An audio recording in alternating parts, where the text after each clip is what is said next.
A century ago, President Woodrow Wilson told us this: "We came to America, either ourselves or our ancestors, to better the ideals of men and women, to make them see finer things than they had seen before, to get rid of the things that divide, and to make sure of the things that unite." Here in that spirit, to moderate a bipartisan panel of our elected leaders, I present to you the inimitable Ana Navarro.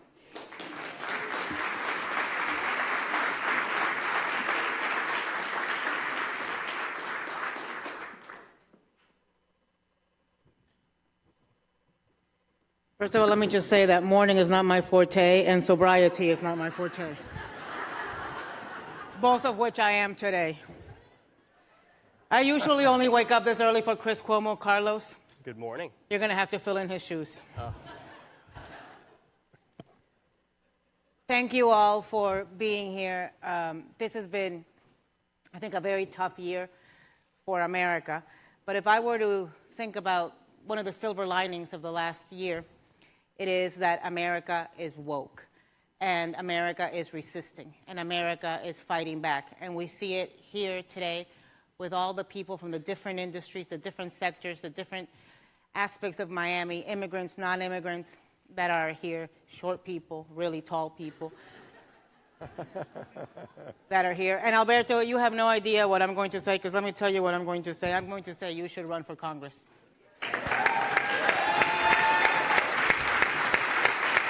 I don't even know what party you are, but I like it. You almost had me saying amen here. And that, if not, you could give Archbishop a competition. All right, guys, we're here to talk DACA, which is really important. These guys are probably having to head back to Washington soon. Frederica, before we start, I think I speak for a lot of people in this room. Please give the family of David Johnson our deepest condolences and thank him for his service and his incredible sacrifice.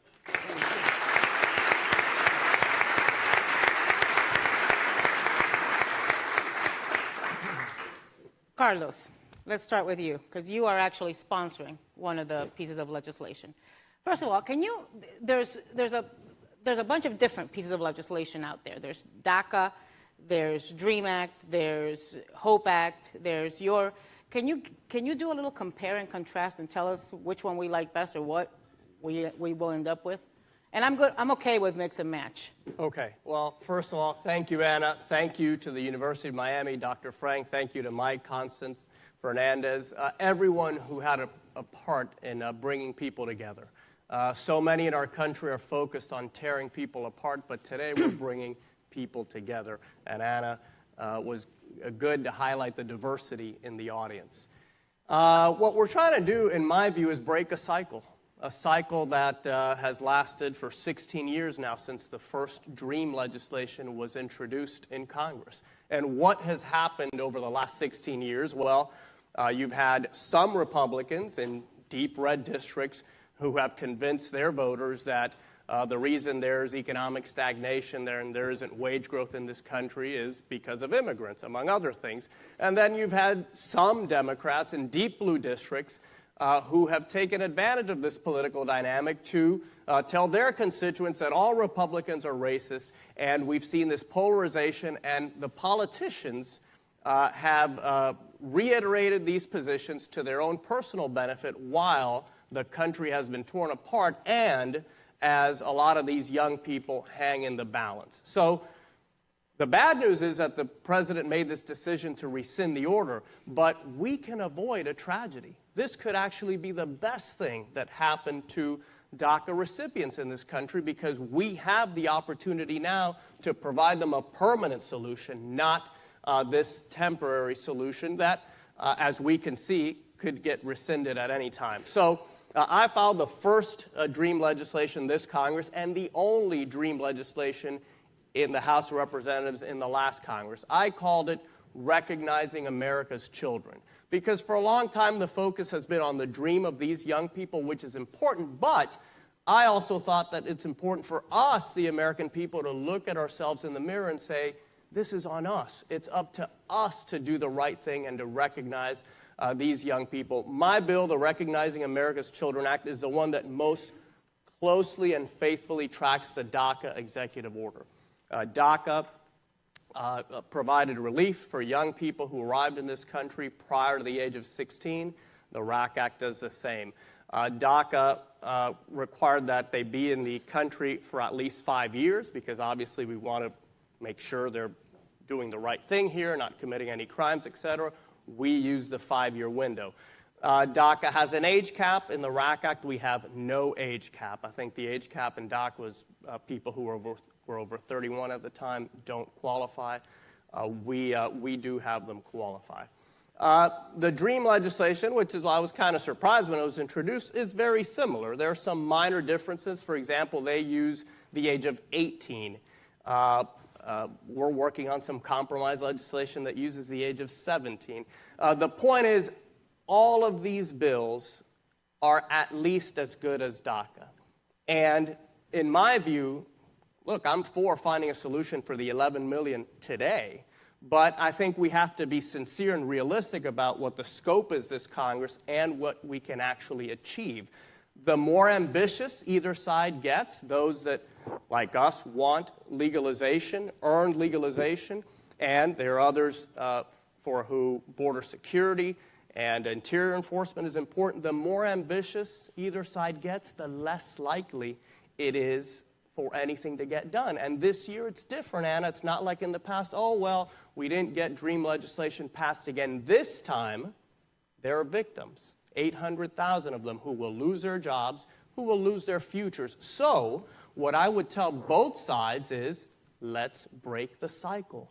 Let's actually get something done. It's not going to be exactly what either side wants, but we have to do something. And I'm up here with colleagues who are in the business of getting things done. Ted Deutch and I have come together on the climate issue, trying to bring some reason, fact-based discussion, and advance some solutions. Frederica Wilson and I are working together now on TPS, which is a separate but important issue. So my view, Anna, is that I would support any of these bills. I don't care which one gets passed.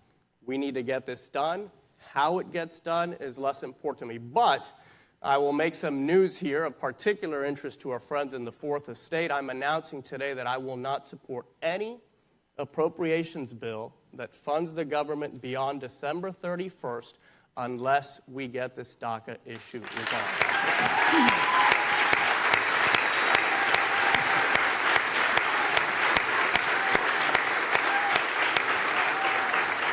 So, Frederica, we saw, and Congressman Deutch, we saw earlier this year Nancy Pelosi and Senator Schumer having dinner with President Trump, which made me very nervous.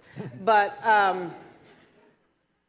then they came out of there and they announced they had reached a deal on the DREAM Act, which made me even more nervous because loose lips sink ships. What is the strategy? I wonder, what was the strategy of saying that in public, and now from the Democratic side, what is the Democratic strategy to try to get DREAM Act passed? Well, I think that, thank Anna for narrating, and I'm so pleased to be here with everyone. I think that was a sign that the president was listening to the American people. And if you listen to the American people, you hear resonating across this country that they want to preserve the dreamers. They do not want to deport the dreamers. So the president has a way of being on the side of the polls. And at that time, the dreamers were polling very high. And when Nancy Pelosi, I believe, and Chuck Schumer went to see him, he made that promise to them. And they came back gleefully hoping and thinking that he was very serious about that. However, you have to remember that the president plays to his base, which is a small group of people who are undescribable. So he plays to this red meat. He throws them red meat. I can describe them, but I won't do it in front of the Archbishop. I don't want to do it. And this red meat, the red meat that he throws to them, and they react, it causes him to change his mind. But he doesn't understand that he's not listening to the American people, he's listening to his base. However, the Democratic Party is willing to fight to pass any legislation that it can to preserve the Dreamers. That is a vow that I believe 98% Democrats have taken. Does that include something that is not a clean act? Does that include it having some border securities or some measures that may give the other side some comfort level? Is there a sweet spot that we can reach to pass a DREAM Act legislation? Well, sure, and Anna, thanks, and I also want to thank Impact, and I especially want to thank all of the business leaders who are participating here, who understand that while ending DACA is inhumane, it's not who we are as a country. It also happens to be terrible for our economy. That's why more than 400 CEOs have urged the president not to take this action. That's why groups from Cato on the right to Center for American Progress on the left have pointed out that if we can't come up with legislation, that hundreds of billions of dollars of our GDP will be lost as 685,000 people leave our workforce. So I'm really appreciative of all of your efforts. And can something be done? Sure. Let's remember that in 2013, the United States Senate passed comprehensive immigration reform that had border security, more border security than a lot of the officials who oversee border security thought was necessary. But there was a compromise, and can there be some border security? Of course, but if you look at what the president has now outlined, since he said he supports DACA and thinks that Congress should do something, the president is now on record saying that he wants his wall included, that there should be no path to citizenship, that he needs to have language attacking sanctuary cities, and if that's a part of this, then that's not compromise at all. That's the president trying to ram through a narrow part of his agenda that appeals to a narrow part of his base. And I would add, I stood on the House floor and voted for the DREAM Act almost 7 years ago to the day. And here we are forced to confront this because a humane action by the president to ensure that 800,000 kids aren't deported has been overturned by the president. It's unfortunate we're in this situation, but we have to do something. And to Carlos's point, there's going to be a lot of debate over the coming this week, next week, about funding the government. And there'll be lots of discussions about whether we should have $10 billion or $20 billion more for defense and how we're going to keep up with the domestic spending, and we're going to worry about the future cuts to Social Security and Medicare, and that's all important. But you can't put a price on the soul of our country. And so Carlos is right. I applaud him for taking this position. I think it's incomprehensible that we're going to spend the next few weeks talking about dollars and cents when literally the lives of 800,000 people hang in the balance. And we should not even consider moving forward with a funding bill that doesn't address and reinstate DACA. And while we're at it, So do we have consensus from the three of you? No support of appropriations bill unless it includes DACA? we shouldn't go. We should not go forward unless we address DACA. And by the way, it probably doesn't won't have support to it be anyway. included in the spending bill, but it has to get done. Again, as could long as be. it gets done, Right. I'm okay with a Could be a standalone standalone bill. If it's part of another package, let's just get it done. By the way, I think we should give Trump his wall. Just, have it made out of Legos. As long as he can check off the box and say, I built a big, beautiful wall, he'll be good, and so will his base. Ted and I were interested in the solar panels that he at one point said. I think what he's asking for is a down payment on the wall. We could never fund the wall now, but he's asking for a down payment on the wall that he really wants.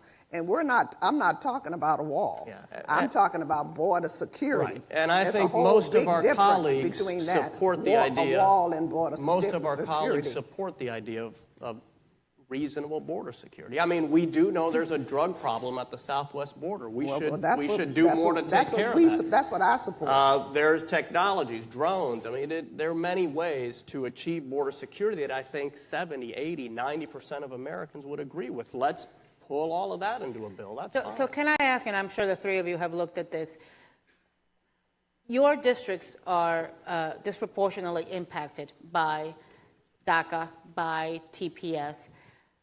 What are the specific impacts on South Florida if we don't get DACA resolved, if we don't get TPS addressed by the deadlines? Well, number one, for the individuals, it's a catastrophe, right? And we should always talk about them first. But then we could also talk, as Ted pointed out, this is an economic issue. And it affects so many companies in South Florida and throughout the country. IBM had a group of dreamers who work for them come in and speak to me a couple weeks ago. I'm trying to improve my tennis game. The guy who's helping me out is a dreamer. So is he here? Adrian?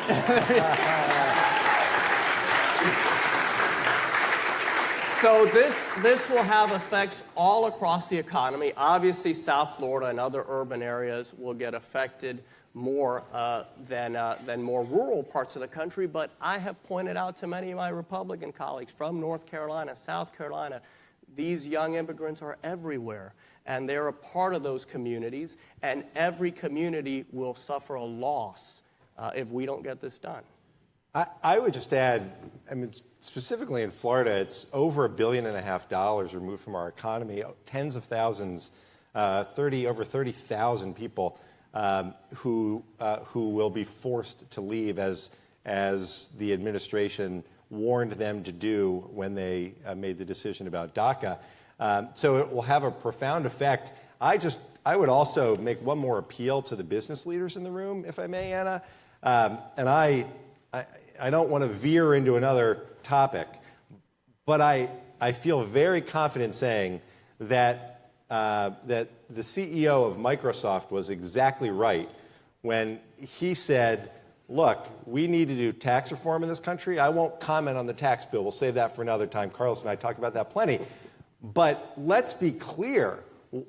Why is it that we need to rush ahead and ram through this tax bill right now and prioritize that ahead of taking care of the dreamers? Why aren't we, as Brad Smith said, why aren't we prioritizing the lives of 800,000 of our neighbors? That's what we ought to do. Over 33,000 here in Florida, most here in South Florida. It's clear what has to be done. It's a question of priorities and will, and the people in this room can move a lot of opinions. And I'm grateful for the opportunity, and I hope that they'll do everything they can to do that. Also, deporting the dreamers will have a devastating impact on our safety net issues, Social Security and our Medicare funding. So we have to be real careful when we remove them from the workforce. That impact will last forever. And also, we also have to be cognizant that you cannot, in a country, separate children from their families. It's unconscionable to think that you can separate parents from children, children from parents, and grandparents. So we have to be very sensitive to the fact of what this will happen. When I was a school principal, my school was 1/3 African American, 1/3 Hispanic, and 1/3 Anglo. And we started the school day every day saying the Pledge of Allegiance. And we also said, Uro fidelidad a la bandera de los Estados Unidos de América y a la república que simboliza una nación. Dios mediante, indivisible, con libertad y justicia para todos. And that was to bring all the children. Can you say that? I can't do No, that. he can't say it. To bring all the children together. So this is how we look at our immigrant-rich community. We're very fortunate to have an immigrant-rich community, and most of the casework in my district office has to deal with immigrants, almost 98%. So we have to fight for this issue, make it a priority. And when you're talking about children, good children, who have come here at no fault of their own, who are enmeshed in our society, who we love, who we hug, who we help to rear, we have to do everything we can to protect them and keep them in America. So let's work on what you just said. We have to do everything we can. Look, I think that for people outside of Washington, we're kind of wondering, okay, Democrats want to do this, Republican leadership wants to do this, there's Republicans willing to work with Democrats, Democrats willing to work with Republicans on this. Suppose, you know, Ivanka says she wants to do this, Jared says he wants to do this. Really powerful advocates. Compromise. Supposedly, President Trump is in a deal-making mood and has a soft spot for this. So if everybody wants to do this, why isn't this getting done? And what is it going to take to get it done? And don't give me like rhetoric. Dime, you know, specific. The truth is that there's a political profit to be made on the issue of immigration by both sides. That is why it hasn't gotten solved for so many years, because it is too easy for some Republicans to go to their base and use the issue to benefit themselves, and it is equally easy for some Democrats to go to their base and use the issue for their personal benefit. The challenge here is, can we get enough people? We won't get them all. Can we get enough people to leave the political profit on the table and do the right thing for the country? Mechanically in the Congress, what does this look like? I'm part of a group called the Problem Solvers Caucus. I'm in many caucuses. There's one that I have not been allowed to join, but I'm in many. De mejores lugares nos han votado. Correcto. So we're working on a compromise, and what we've essentially done is taken the RAC Act and the DREAM Act and married them, and then taken some border security components and put them into a bill. This is almost ready to go. That's what it takes. That's not going to get us on CNN, probably. It's certainly not going to get us on Fox or MSNBC, because it's people working together. That's boring. There's no political profit there, but it happens to be the right thing to do. And this is what it's going to take for people to say, look, here's the product. There's some things in it that I like, some things in it that I don't like, but this is the way we get things done. And this is the way that our founding fathers taught us. The Constitution was developed in this way. This is a Republican-Democratic issue, in my estimation, Carlos.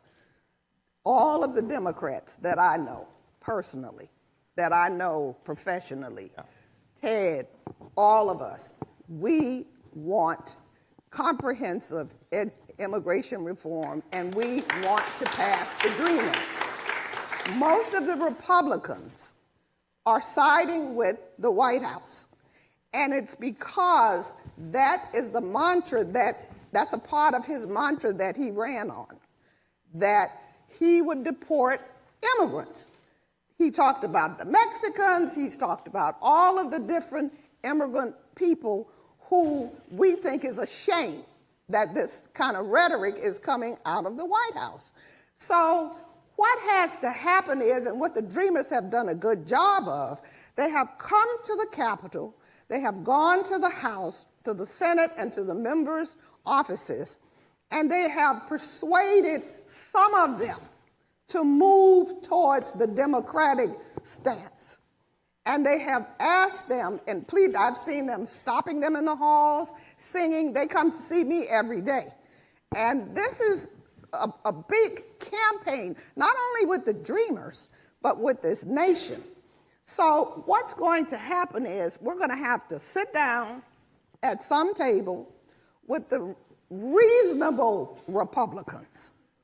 And it's the truth. It's no need to cover this up. The that table's getting Republicans small. And try to change their minds and make it known that this is morally right, and it would be morally wrong to deport 800 children who have been in our nation, who have been working, and who we're all proud of, it would be a shame. Can I just give you the direct political answer?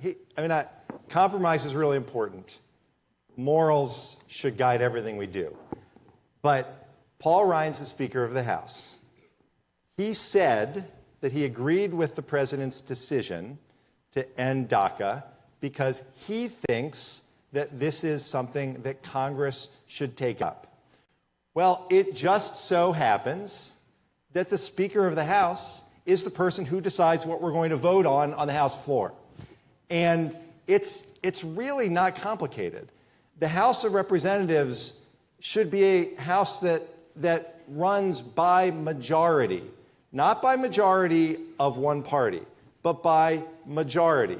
And if the Speaker brought the DREAM Act or the RAC Act or any other fix to the floor tonight when we get back to Washington, I got news for you. It would pass. It would pass. I don't need to convince the unconvincible. I understand that for political purposes, whatever reason some people think that they don't think it's important to prevent 800,000 of our friends and neighbors from being deported. If that's not important to them for whatever reason, I can't convince them. Let them hold their position.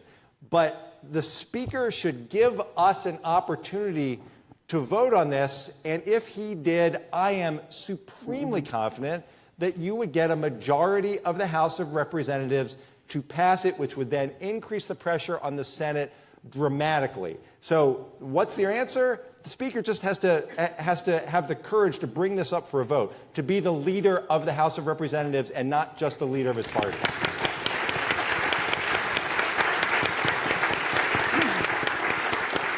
Let me put you on the spot. I agree, but briefly, going back to the politics of this, in the middle of all of this, and the House is an unpredictable institution, Congress certainly is, I just think it's important for everyone to keep an open mind and to not set any hard parameters beyond the obvious ones. For example, some on the left are out there saying it's either DREAM Act or nothing. I disagree with that because this year, nothing is not an option for me. So that position is as irresponsible as saying border security and interior enforcement or nothing. Because what happens in the House when you say either my way or nothing, you always get nothing. And that is the outcome that must be avoided at all costs this time. So let me ask you this. We saw earlier this year the White House take some action on the Cuba issue. I think a lot of it was due to Marco Rubio, the Cuban Americans in Congress, working together and using their political capital and saying, we want this done, and we're making a deal with a guy who says he's making a deal. Now, you've taken some very tough votes. Marco Rubio certainly has taken some very tough votes in favor of the White House. I went to the Sacred Heart, and the nuns used to say, why buy the cow if you can get the milk for free?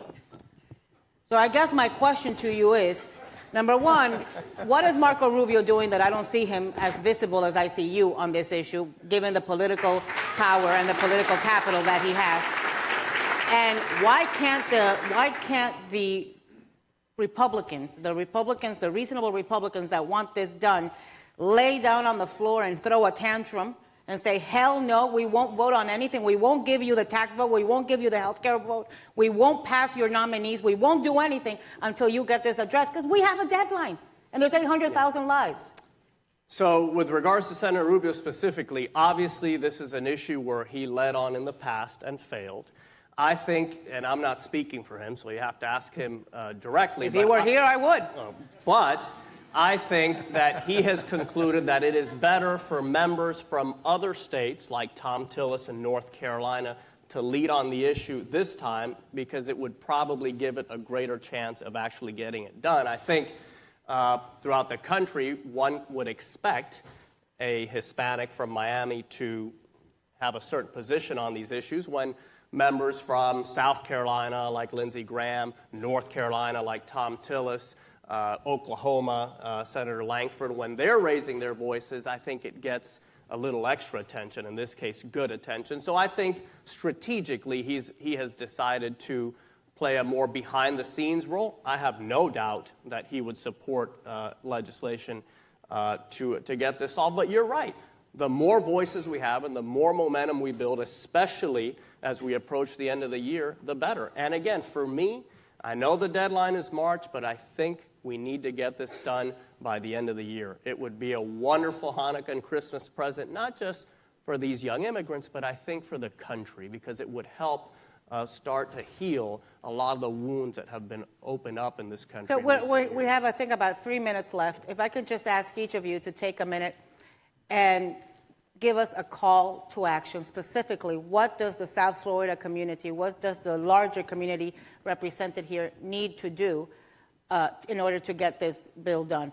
And I know what Mike is doing, and I know what I'm doing, and I think Sergio Pino's there. You know, we've got big Republican donors in this room who are saying not one more cent until this gets done and it gets addressed and we have comprehensive immigration reform and we solve the issue for these 800,000.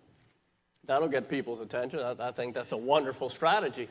But I would just leave oh, shucks, I guess no money for Steve King. I would leave no stone unturned. I would contact, if you have friends in other states, and encourage them to call their member of Congress. I mean, preaching to the choir is pleasant, but I don't think it's a good investment of time. Work on those Republican members that are reasonable. There are many of them, but they just need a little extra push so that they realize that this is important in their communities. If you have friends in southern states and really anywhere where there's a Republican member of Congress, contact them. That's where I've focused most of my efforts, and we have gotten critically 35 Republican members on the record saying that this needs to get done. There are many more, but we have 35 on the record, and the reason why that's important is because if you take into account all the Democrats with 22 Republicans, you have a majority in the House. So my big goal in this entire exercise was to get a sufficient number of Republicans on the record. We have easily exceeded that, but it would not have been possible without the support of groups like Forward.us and many others, the Niskanen Center and many others who have constructively engaged in this debate. So I would just encourage everyone to do everything you can. You can call our offices, but that's probably not the best investment of your time. I think that we have to put pressure on the Republican leadership, not just waste time on everyone. And the Republican leadership takes a lot of cues from the Freedom Caucus. And the Freedom Caucus has a habit of visiting with the Black Caucus on the floor often. And they always come over with a message. So I would say call the members of the Freedom Caucus, tie up their lines, write them letters, let them know that you think that this should be done. Tell them to encourage Speaker Ryan to bring the bill to the floor. Try to persuade a few of them to come over. And I agree with what Ted has said. If we can get Speaker Ryan to bring the bill to the floor, it would pass. And I think he knows that it will pass. I think the president knows that it will pass.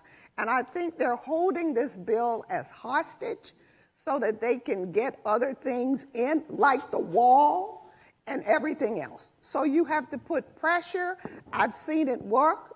I've seen it happen in the state legislature, and keep coming to Washington. Just keep coming. Get in buses, get on trains, bring children, bring dreamers. Let them tell their stories. Encourage members to tell the stories of dreamers. Walk around the Capitol with dreamers. Let everyone see them. People have hearts, and at some point, they're going to be sympathetic. We're not even talking about a lot of children. This is 800 children that we're talking about. And What can they do to this country? We will lose so much if we lose them. And what difference does it make? How is it going to help us to deport them? It's not going to help this country. Ted, wrap it up. Two things in my 1 minute. First, Carlos just told you that he's done the work, and we're grateful. If there are 35 Republicans who are committed to vote for the RAC Act or the DREAM Act or something to take care of these dreamers, you don't have to be a math professor to add 35 to the over 190 Democrats, get a majority, and let's pass it. That's number one. Number two, we're at a moment where we just need to remind our colleagues the kind of country that we are, that we're a nation of immigrants. And I'm just going to close with this. In 1924, Senator Ellison Durant Smith of South Carolina, speaking about what was then a horrible exclusionary immigration bill, said, and I quote, "It seems to me the point as to this measure is that the time has arrived when we should shut the door. Thank God we have in America perhaps the largest percentage of any country in the world of the pure, unadulterated Anglo-Saxon stock." My father in 1924, when he gave that speech, was a baby whose Jewish father came from Lithuania. That's who he was talking about at that time. There are forces in this country today who talk about our community and still view it this way. It's not who we are anymore. And we have a way to show that initially by taking care of the dreamers and making sure that we can vote on this and pass it and allay their concerns and not deport 800,000 dreamers, and then moving on to the important work of comprehensive immigration reform. Well, guys, thank you very much. Thank you, Mike. Thank you, Constance. Thank you to all of you. As you know, 3 congressmen and a TV pundit can talk all day, so we're going to take our cue.